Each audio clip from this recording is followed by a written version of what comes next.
నమస్కారం అండి. నేను డాక్టర్ మోవా శ్రీనివాస్ మాట్లాడుతున్నానండి. నేను కార్డియాలజిస్ట్ని. అందరికీ వచ్చేటటువంటి ఒక కామన్ ప్రశ్న, ఎప్పుడైతే హార్ట్ అటాక్ అన్నామో, హార్ట్ అటాక్ అంటే ఎలా తెలుస్తుంది మీకు? అతను చెప్పేటటువంటి ఛాతీ నొప్పి మీరు విన్నట్లయితే హార్ట్ అటాక్ అని మీరు ఎలా చెప్పగలరు, లేదా మిగతా ఎరాలు రూల్ అవుట్ చేయగలరు అనేటటువంటి ప్రశ్న అడుగుతారు. అది చెప్పడం నిజంగా కార్డియాలజిస్ట్కి కూడా ఒక్కొక్కసారి కష్టం అవుతూ ఉంటుంది. ఎస్పెషల్లీ హార్ట్ ప్రాబ్లంకి వచ్చేటటువంటి ఛాతీలో నొప్పి ఎలా ఉంటుంది, అట్లాగనే అన్నకోశంకి సంబంధించినటువంటి నొప్పి ఎలా ఉంటుంది అనేటటువంటి. ఎందుకంటే రెండు వచ్చేటటువంటి ఆ జాగా ఏదైతే ఉందో లొకేషన్ ఎగ్జాక్ట్లీ ఒకేలాగా ఉంటాయి. సో ఒకటి అన్నకోశం నుంచి వస్తుంది, ఒకటి గుండె నొప్పి వస్తుంది. పొట్ట పై భాగం నుంచి ఛాతీ మధ్యలో గొంతు వరకు, పన్ను వరకు కూడా ఈ రెండు నొప్పులు ఉంటాయి. కొంతమందికి గుండె నొప్పి, కొంతమంది కంటే కూడా ఎక్కువ శాతం మందికి ఈ మధ్య భాగంలో వచ్చిన నొప్పి ఎడం వైపుకి వెళ్తూ ఉంటుంది. ఇదే నొప్పి ఎగ్జాక్ట్గా గ్యాస్ ప్రాబ్లం ఉన్నప్పుడు, అన్న కోసం సంబంధించిన నొప్పి ఉన్నప్పుడు కూడా రావచ్చు. ఎస్పెషల్లీ ఎవరైతే ఆల్కహాల్ సేవనం ఎక్కువ తీసుకుంటూ ఉంటారో, డ్రింక్ తీసుకుంటూ ఉంటారో, వాళ్ళకి ఈ నొప్పి వచ్చినప్పుడు నేను ఆల్కహాల్ తీసుకున్నాను, అందువల్ల ఈ నొప్పి వచ్చింది, నాకంతా గ్యాస్ ప్రాబ్లం వచ్చింది, నిన్న ఎక్కువ తీసుకున్నాను అనేటటువంటి ఒక అపోహలో ఉండిపోయి హార్ట్ అటాక్ని మిస్ అయ్యేటటువంటి అవకాశం ఉంటుంది. ఆ స్టోరీయే ఇప్పుడు మీకు నేను డెమాన్స్ట్రేట్ చేసి చూపిస్తాను. ఒక 39 ఏళ్ల యువకుడు, సాఫ్ట్వేర్ ఎంప్లాయీ, శుక్రవారం రాత్రి రాగానే అతనికి ప్రతివారం ఆల్కహాల్ తీసుకోవడం అనేది అలవాటు. అతనికి షుగర్ ఉందో లేదో అతనికి తెలియదు, చాలా లావుగా ఉంటాడు. సో ఆ రోజు శుక్రవారం రాత్రి అతను చాలా టైం వరకు ఆల్కహాల్ సేవించడం జరిగింది. శనివారం పొద్దున్న లేచేసరికి అతనికి ఛాతీ మధ్యభాగం తీవ్రమైన నొప్పి రావడం గమనించాడు. సరే, నిన్న ఆల్కహాల్ తీసుకున్నాను, నాకు తలనొప్పి కూడా ఉంది, ఇదంతా ఆల్కహాల్ యొక్క హ్యాంగ్ ఓవర్ అనుకుంటూ అతను రకరకాల జలుసులు, ట్యాబ్లెట్లు అవి ఇవి వేసుకుంటే కొంత తగ్గింది. మధ్యాహ్నానికల్లా మళ్ళీ ఇంకొకసారి నొప్పి వచ్చింది. ఆ నొప్పి ఈసారి తగ్గడం లేదు. కంటిన్యూస్గా ఈ ఛాతీ మధ్యభాగంలో నొప్పి రావడంతో అతను శనివారం మధ్యాహ్నానికి దగ్గరున్నటువంటి ఒక డాక్టర్ దగ్గరికి వెళ్ళగా, ఆ డాక్టరు ఇది గ్యాస్ ప్రాబ్లమే అని ప్యాంటోప్రజోల్ ఇంజక్షన్ ఇచ్చేసి చూద్దామని పడుకోబెట్టి, అలా కొంత 2-3 గంటల తర్వాత కూడా నొప్పి తగ్గకపోయేసరికి అతనికి ఒక పేషెంట్ అదృష్టవశాత్తు ఈ డాక్టర్ ఈసీజీ తీయగా హార్ట్ అటాక్ అని తేలింది. అప్పుడు అఫ్కోర్స్ మా దగ్గరికి, కార్డియాలజిస్ట్ దగ్గరికి పంపించాడు అతను. సో 3 గంటల్లో కనుక హార్ట్ అటాక్ మనకి డాక్టర్ దగ్గరికి వచ్చినట్లయితే పూర్తిగా రివర్స్ చేయగలం. 12 గంటలు దాటినట్లయితే అది పూర్తిగా హార్ట్ యొక్క డ్యామేజ్ రివర్స్ కాదు.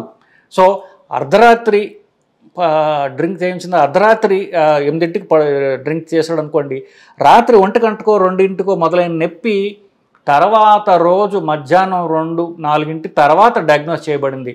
మా దగ్గరికి ఆ రోజు సాయంత్రం వచ్చాడు, ఆల్మోస్ట్ 16-17 గంటల తర్వాత వచ్చాడు. ఇది ఒక మల్టిపుల్ లెవెల్స్లో ఇది ఫెయిల్ అవ్వడం అన్నమాట ఇది. సో అతనికి మేము సాయంత్రం పూట యాంజియోగ్రామ్ చేయడం అంటూ జరిగింది. యాంజియోగ్రామ్లో ఏముందో ఇప్పుడు మీకు చూపిస్తాను. మామూలుగా ఈసీజీ చూడంగానే మనకి ఇది హార్ట్ అటాక్ అని తెలుస్తుంది.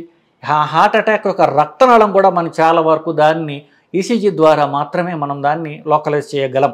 సో ఇతనికి యాంజియోగ్రామ్ చేస్తే యాంజియోగ్రామ్లు ఇట్లా ఉన్నది చూడండి. సో ఇది గుండెకి కుడి పక్కన ఉన్నటువంటి రక్తనాళం, అది నార్మల్ రక్తనాళం.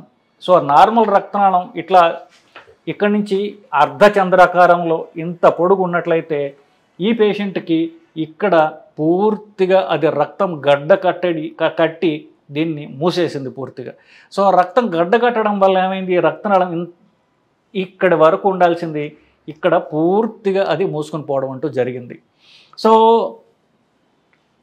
యూజువలీ రక్తనాళం మూసుకుని పోయిన రక్తనాళాన్ని బెస్ట్ ట్రీట్మెంట్ వెంటనే దాన్ని బెలూన్తో క్లీన్ చేసి రక్తం గడ్డని మనం బయటకు తీసివేసి అక్కడ ఒక స్టెంట్ అమర్చినట్లయితే ఇమ్మీడియట్గా రక్తనాళం యొక్క మూసుకుని పోయినటువంటి దుష్పరిణామాలు రివర్స్ అవుతాయి, హార్ట్ అటాక్ ట్రీట్మెంట్ అంటూ జరుగుతుంది అని చెప్పడం జరుగుతుంది.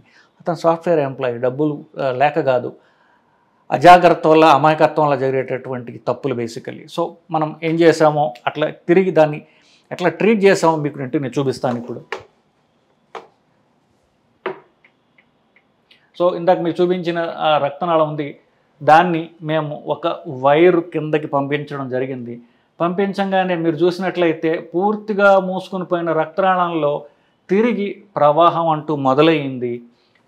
ఈ ఎక్కడైతే సన్నబడిందో అది మీరు క్లియర్గా మీరు చూడగలరు. ఇక్కడ దాకా పూర్తిగా మూసుకుపోయిన రక్తనాళము కొంచెం తెరుచుకుంది, కానీ ఇక్కడి నుంచి ఇక్కడి దాకా బాగా సన్నబడి ఉంది. ఆ తర్వాత అది చక్కగా ఉండడం అనేది చూస్తున్నాం. సో ఇక్కడ రక్తం గడ్డ ఈ మేరకు కొలెస్ట్రాల్ ఉంది, దాని మీద రక్తం గడ్డ రావడంతో ఇది 100% మూసుకుని పోవడం అనేది జరిగింది. సో దాని తర్వాత ఏం చేసామంటే ఈ బెలూన్ సాయంతో ఎక్కడైతే బెలూన్ పెద్దదైంది చూడండి, దాంతో ఈ సన్నబడిన చోట అంతా కూడా క్లీన్ చేయడం అంటూ జరిగింది.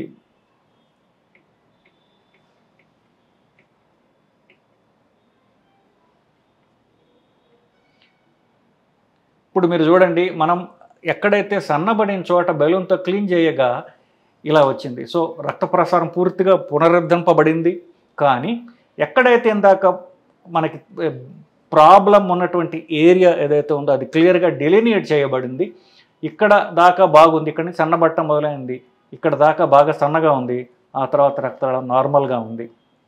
రక్తనాళంలో బ్లాకు అంటే రక్తనాళం సన్నబడటంని బ్లాక్ అంటాం. ఇట్లాగా నలుపుగా ఉండటం బ్లాక్ కాదు, ఇది రక్తనాళం మెలిక తిరగడం. ఈ రక్తనాళం సన్నబడటాన్ని రక్తనాళం లోపల కొలెస్ట్రాల్ పేరుకుని పోయి సన్నబడింది. సో ఇది బ్లాక్ అంటాం తప్ప ఇలాగ మీకు నల్ల చుక్కలు కనిపించడం అనేది బ్లాక్ కాదు. సో దీన్ని క్లీన్ చేసిన తర్వాత ఇంకా స్టెంట్ అనేది మేము తీసుకుంటాం. సో ఇది ఒక స్టెంట్ అనేటటువంటి ఒక చిన్న స్ప్రింగ్ పరికరంలో ఉండేటటువంటి ఇక్కడ మీరు క్లియర్గా చూడండి, ఇక్కడ ఒక నల్ల చుక్క ఉంది, ఇక్కడ ఒక నల్ల చుక్క ఉంది. ఈ చుక్కల మధ్యలో దీని మీద మధ్యలో ఒక సన్నపాటి ట్యూబ్ లాంటిది మీకు తెలుస్తోంది, దీన్ని స్టెంట్ అంటారు. ఎక్కడైతే రక్తనాళం సన్నబడిందో హార్ట్ అటాక్ వచ్చిందో దానికి ఎదురుగుండా ఈ స్టెంట్ని అమర్చి దాన్ని పెద్ద చేయడం అంటూ జరుగుతుందండి.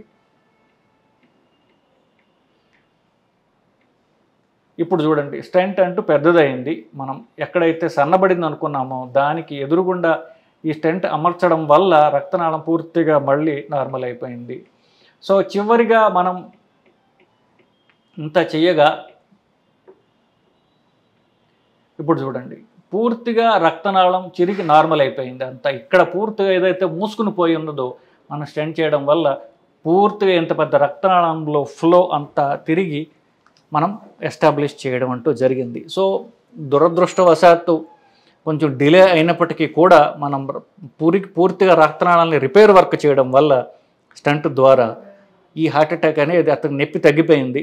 సో అతను ఇనీషియల్గా మనకి గుండెలో రక్తనాళం బ్లాక్ అవడం వచ్చినటువంటి గుండె కొంచెం వీక్ అవుతుంది అన్నమాట. ఎందుకంటే ఆల్మోస్ట్ 16-17 గంటల పాటు ఒక పక్క గుండెకి సగానికి సగం రక్త ప్రసారం లేదు. సో అది ఎలా పనిచేస్తుంది?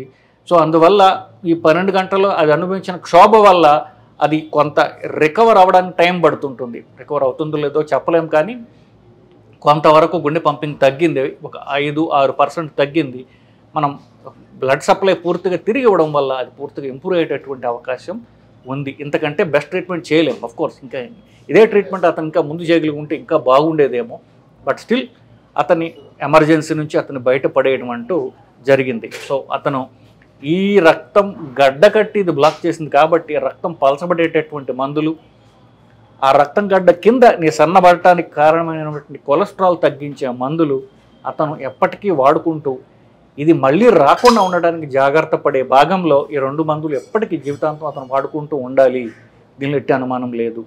సో దీనికి బ్యాక్గ్రౌండ్ ఏమిటి అనేటటువంటిది, ఒకవేళ షుగర్ ఉందా, ఆల్కహాల్ ఉందా, లేకపోతే సిగరెట్ అలవాటు ఉందా, కొలెస్ట్రాల్ ఉందా, వీటన్నిటినీ మనం విచారించి ఆ రిస్క్ ఫ్యాక్టర్స్ని గట్టి కంట్రోల్లో పెట్టుకున్నట్లయితే మళ్ళీ ఈ ప్రాబ్లం రాకుండా ఈ పేషెంట్ అయినా కానివ్వండి, ఎవరన్నా కానివ్వండి, మనం కాపాడుకోగలం. సో ఈ కథకి మనం నేర్చుకోవాల్సినటువంటి ముఖ్యమైన అంశం ఏంటంటే, అన్ని ఆల్కహాల్ తర్వాత వచ్చినటువంటి గ్యాస్ ప్రాబ్లంలు ఆల్కహాల్ వల్ల వచ్చినవి కాదు. ఒక్కొక్కసారి ఇది హార్ట్ అటాక్ అయి ఉండొచ్చు. మీ వయసుతో నిమిత్తం లేకుండా ఛాతీ మధ్య భాగంలో నొప్పి మంట వచ్చినట్లయితే వెంటనే ఈసీజీ తీయించుకోవడం అనేది ఎంతో మీకు హెల్ప్ చేస్తుంది. మీ ప్రాణాలని ఒక్కొక్కసారి కాపాడగలదు. ఛాతీ మధ్య భాగంలో నొప్పి వస్తే ఈసీజీ తీయించుకోవడం తప్పనిసరి.